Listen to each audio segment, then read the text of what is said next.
Friends, welcome to Mohan Lakshmi vlogs. ఈరోజు అయితే మనం బ్రెడ్ హల్వా ఎలా చేయాలో చూస్తాము. సో ఫస్ట్కి అయితే స్టవ్ వెలిగించుకొని ఒక చిన్న సైజ్ ప్యాన్ పెట్టుకున్నాను. ప్యాన్ కొంచెం వేడెక్కిన తర్వాత అందులో ఒక 1 టేబుల్ స్పూన్ నెయ్యి యాడ్ చేసుకుంటాము.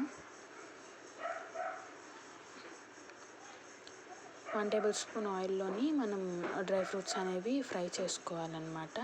నా దగ్గర అయితే ఇప్పటికీ ఓన్లీ జీడిపప్పు ఉంది, క్యాషూ నట్స్ ఉన్నాయి. సో అదొకటి నేను వేసుకుంటున్నాను.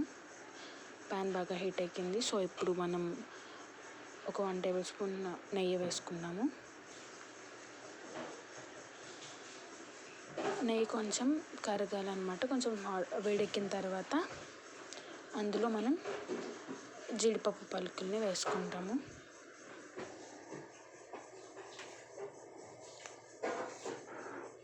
చూసారు కదా, ఇలాగా జీడిపప్పు వేసుకొని కొంచెం మంచిగా ఫ్రై అయ్యేంత వరకు, మంచి కలర్ వచ్చేంత వరకు ఫ్రై చేసుకోవాలన్నమాట.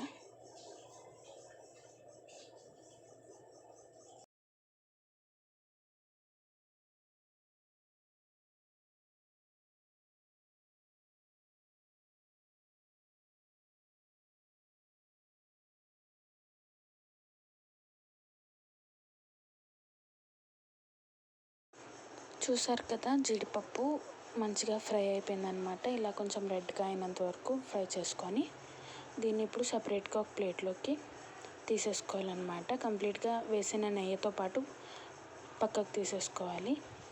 మీ దగ్గర కిస్మిస్ ఉంటే కిస్మిస్ యాడ్ చేసుకోవచ్చు, ఆర్ బాదం పప్పు ఉంటే బాదం పప్పు కూడా యాడ్ చేసుకోవచ్చు. నేనైతే ఓన్లీ క్యాషూస్ యాడ్ చేశాను. ఇప్పుడు అది పక్కన పెట్టేసి ఇలా పక్కకు తీసుకొని జీడిపప్పు అనేది పక్కన పెట్టుకోవాలి. ఇప్పుడు అదే స్టవ్ పైన ఒక ప్యాన్ పెట్టుకోవాలన్నమాట. ఇప్పుడు ఈ ప్యాన్ని హీట్ ఎక్కనివ్వాలి. మంచిగా వేడిగా అయిన తర్వాత దాని మీద కొంచెం నెయ్యి వేసుకొని మనం బ్రెడ్ స్లైసెస్ అనేవి అందు మీద ఫ్రై చేసుకోవాలి. నెయ్యి కొంచెం పడుతుంది. చూసారు కదా, ఇలా బ్రెడ్ స్లైసెస్ అనేవి బ్రౌన్ కలర్ పార్ట్ని కట్ చేసి ఓన్లీ స్లైసెస్ని ఫ్రై చేసుకోవాలన్నమాట. లేదు అంటే మీరు ఒక బాండీ తీసుకొని అందులో ఆయిల్ వేసుకొని కంప్లీట్గా అందులో అయినా ఫ్రై చేసుకోవచ్చు, డీప్ ఫ్రై లాగా. అక్కడైతే ఎక్కువ ఆయిల్ పడుతుంది, ఇక్కడైతే కొంచెం తక్కువ నెయ్యితోనే మంచిగా ఫ్రై చేసుకోవాలి 2 సైడ్స్ కూడా.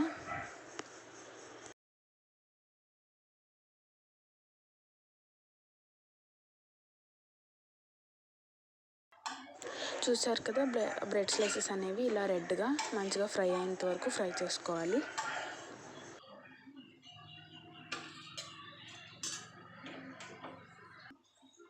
ఇప్పుడు ఒక బాండీ పెట్టుకొని అందులో ఒక చిన్న కప్తోని పంచదార యాడ్ చేసుకోవాలన్నమాట.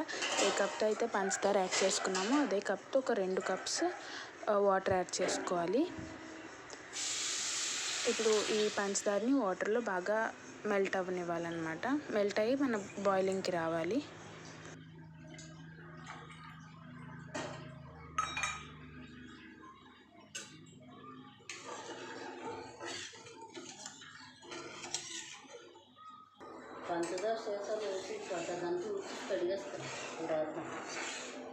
చూసారు కదా, పంచదార బాగా మెల్ట్ అయిపోయింది. ఇప్పుడు ఈ పంచదార పాకంలో మనం ఆల్రెడీ ఫ్రై చేసుకున్న బ్రెడ్ని ఇలా ముక్కలు చేసి వేసుకోవాలి.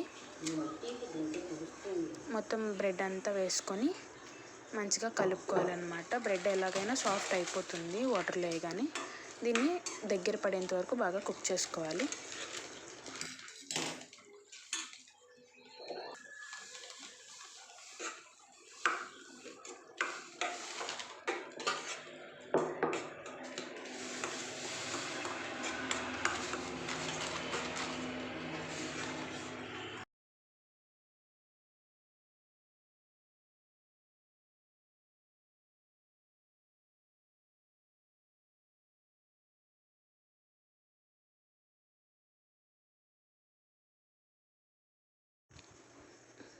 చూసారు కదా, ఇలా బాగా దగ్గరికి అయింది. ఇప్పుడు మనం ఆల్రెడీ ఫ్రై చేసుకున్న క్యాషూ నట్స్ అనేవి అందులో వేసుకోవాలి.